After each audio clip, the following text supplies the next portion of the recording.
Hello my buddies, welcome back to my YouTube channel. I hope you are all doing well.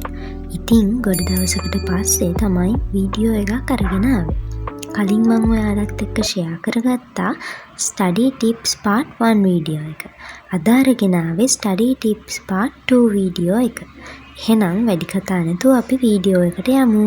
පාඩම් වැඩ ගොඩ ගැහිලා කොහෙන් පටන් ගන්නද කියලා හිතා ගන්න බැරිව ඉන්න කෙනෙක්ද ඔයා? ඒ වගේම පාඩම් කරන්න ඕනුනත් පාඩම් කරන්න කම්මැලි කෙනෙක්ද? එහෙනම් මේ ස්ටඩි ටිප් එක ඔයාට. සමහර විට ඔයා මේ මෙතඩ් එක ගැන අහලත් ඇති. මේ ටෙක්නික් එක තමයි ප්‍රොමොඩරෝ ටෙක්නික් එක කියලා කියන්නේ. මම දැන් කියන්නම් මේ ප්‍රොමොඩරෝ ටෙක්නික් එක කරන්නේ කොහොමද කියලා. මුලින්ම ඔයා මිනිත්තු 25ක් පාඩම් කරන්න පටන් ගන්න ඕනේ. ඒ මිනිත්තු 25 ස්ටඩීස් වලින් ඉවර කරලා ඔයා විනාඩි 5ක බ්‍රේක් එකක් ගන්න ඕනේ. ආයෙමත් ඔයා විනාඩි 25ක් පාඩම් කරන්න ඕනේ. ආයෙමත් ඔයා විනාඩි 5ක බ්‍රේක් එකක් ගන්න ඕනේ.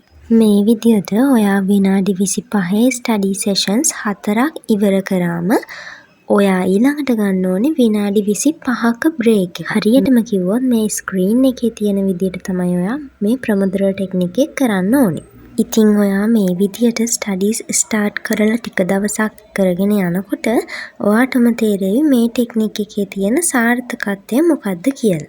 සෙකන්ඩ් ස්ටඩි ස්ටෙප් එක ඔයාට තවත් වැදගත් වේවි. ඉතින් ඔයා දවසම ෆෝන් එකේ ඉන්න කෙනෙක්ද? අද වෙනකොට ගොඩක්ම වෙලාවට ගොඩක් මිනිස්සු සමාජයෙන් දුරස් වෙලා ඉන්නේ මේ ෆෝන් එක නිසා. ඉතින් මන් දන්නවා මේක බලන ඔයත් ෆෝන් එකට ඇඩික්ට් වෙලා නේද ඉන්නේ. හරි. මේ කරදරකාර ෆෝන් එකෙන් ඈත් වෙන්න මම පුංචි ටිප්ස් ටිකක් කියන්නම්. පළවෙනියටම ඔයාට දැනට අවශ්‍ය නොවන apps ෆෝන් එකෙන් delete කරලා දාන්න. TikTok, Instagram, Facebook වගේ apps ගැන තමයි මම කිව්වේ. ඒ වගේම ඔයාගේ ෆෝන් එකට ටිකක් දිග password එකක් දාගන්න.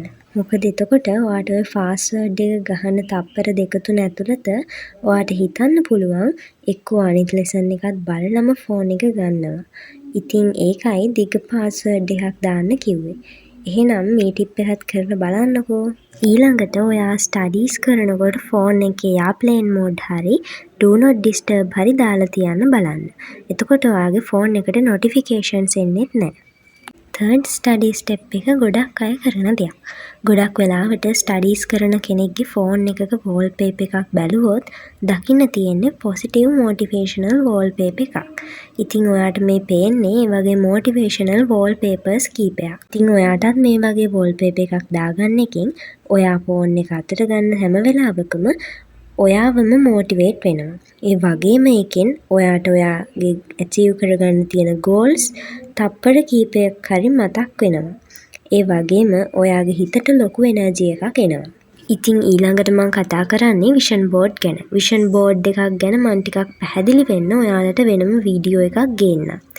ඉතින් ඔයා විෂන් බෝඩ් එකක් මාසෙන් මාසෙට හරි අවුරුද්දකින් අවුරුද්දකට හරි හදන්න. ඉතින් ඔයාට ලස්සන ගෝල්ස් තියෙනවනේ. ඒ ගෝල්ස් ඇචීව් කරගන්න පුංචි ටිප් එකක් තමයි මේක.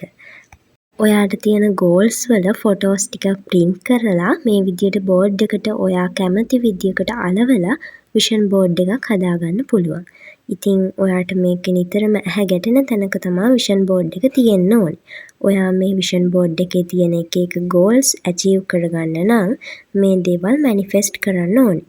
ඉස්සරහට මේක ගැන පැහැදිලි වීඩියෝ එකක් අරන් එන්නම්.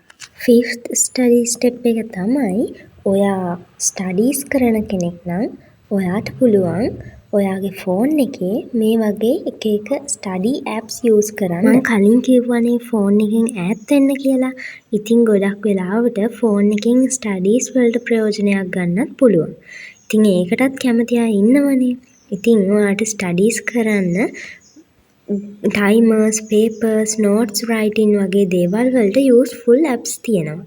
ඉතින් ඒ වගේ ස්ටඩි ඇප්ස් යූස් කරනකොට සමහර විට ඔයාට ස්ටඩීස් කරන්න තියෙන ආසාව තව වැඩි වෙන්න පුළුවන්. ඉතින් ඒකත් try කරලා බලන්න.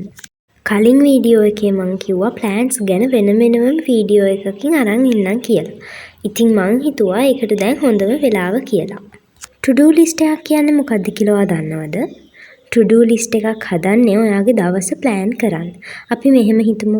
ඔයා හිතන් ඉන්නවා හෙට subjects කීපයක් පාඩම් කරන්න. ඉතින් ඔයා ඒ සබ්ජෙක්ට්ස් ටික කොලයක ලියලා තියන්න. පස්සේ ඔයා එදා දවසේ ඔන්න හිතාගෙන ඉන්නවා සයන්ස් පාඩම් කරන්න. ඔන්න දැන් ඔයා සයන්ස් පාඩම් කරලා ඉවරයි. ඉතින් ඔයාට පුළුවන් අර ලියපු කොලේ සයන්ස් සබ්ජෙක්ට් එක ඉස්සරහින් ටික් එකක් දාන්න. එහෙම නැත්නම් සයන්ස් සබ්ජෙක්ට් එක එක ඉරකින් කපන්න. ඉතින් මේ විදියට ඔයා මේ හැම සබ්ජෙක්ට් එකක්ම අවසානයේ ටික් එකක් දාලා හරි කතිරයකින් කපලා හරි තිබ්බම ඔයාට අමුතුම සතුටක් දැනෙයි. හිතට ලොකු සැහැල්ලුවක් දැනෙයි. කරලා බලන්නකෝ. ඊළඟට මම කියන්නේ වීක්ලි ප්ලෑන්ස් ගැන. වීක්ලි ප්ලෑන් එක කරන්නේ ඔයාගේ සතිය ප්ලෑන් කරන එක. මේ සතිය ඔයා මොනවද කරන්න හිතන් ඉන්නේ? ඔයාට යන්න තියෙන ඉවෙන්ට්ස් මොනවද? ඔයා ඔය ඔක්කොම වීක්ලි ප්ලෑන් එකට ඇතුළත් කරලා ප්‍රොඩක්ටිව් විදියට හදාගන්න පුළුවන් වීක්ලි ප්ලෑන් එකක්. ඉතින් මේකෙන් ඔයාගේ සතිය පහසුවෙන් කාලය කළමනාකරණය කරගෙන ගත කරන්න පුළුවන්. මන්ත්ලි ප්ලෑන්. මන්ත්ලි ප්ලෑන් එකක කරන්නේත් මාසයක් පුරාවට ඔයාට කරන්න තියෙන දේවල් මොනවා හරි ඔයාට යන්න තියෙන ඉවෙන්ට් එකක් තියෙනවා නම් නැත්නම් ඔයා ට්‍රිප් එකක් ප්ලෑන් කරලා තියෙනවා නම් මේ දේවල් ඇතුළත් කරලා ඒ වගේම ඔයාට එක්සෑම් වගේ දේවල් වැටිලා තියෙනවා නම් ඒ දේවලුත් ඇතුළත් කරලා මාසය ඇතුළත ඔයා කරන්න ඕන වැඩ ටික ප්ලෑන් කරලා තියෙනවා. ඉතින් මේකෙදි ඔයාට මන්ත්ලි ප්ලෑන් එකකදීත් ඔයාට මාසය හරියට කාලය කළමනාකරණය කරගෙන ගෙවන්න පුළුවන්. ඊළඟ ස්ටඩි ස්ටෙප් එක තමයි ඔයා හැමදාම උදේට පොසිටිව් ඇෆර්මේෂන්ස් අහන්න පුරුදු වෙන්න. එහෙම නැත්නම් කම්මැලි වෙලාවකට හරි කමක් නැහැ පොසිටිව් ඇෆර්මේෂන් එකක් අහන්න. මේකින් ඔයාට ඔයාගේ දවස ගොඩක් ප්‍රොඩක්ටිව් කරගන්න පුළුවන්. ඒ වගේම ඔයා දන්නවද මේ පොසිටිව් ඇෆර්මේෂන්ස් වලට ඔයාගේ එනර්ජි එක වැඩි කරන්න පුළුවන් කියලා? ඉතින් මම මගේ channel එකේ ඉස්සරහට පොසිටිව් ඇෆර්මේෂන්ස් ගැන වීඩියෝ එකක් අරන්නම්. ඉතින් ලස්සන ළමයෝ ඔයාට මම අද ගෙනාවේ study tips part 2 වීඩියෝ එක. මේ වීඩියෝ එක ඔයාලට ප්‍රොඩක්ටිව් වුණා නම් අනිවාර්යෙන් කමෙන්ට් එකක් දාලා like කරන්න අමතක කරන්න එපා. ඉස්සරහටත් මේ වගේ ලස්සන වීඩියෝස් බලන්න කැමති නම් මාව subscribe කරලා තියාගන්න. අපි තවත් දවසක හම්බෙමු. එතකන් හැමෝම සතුටින් පරිස්සමින් ඉන්න.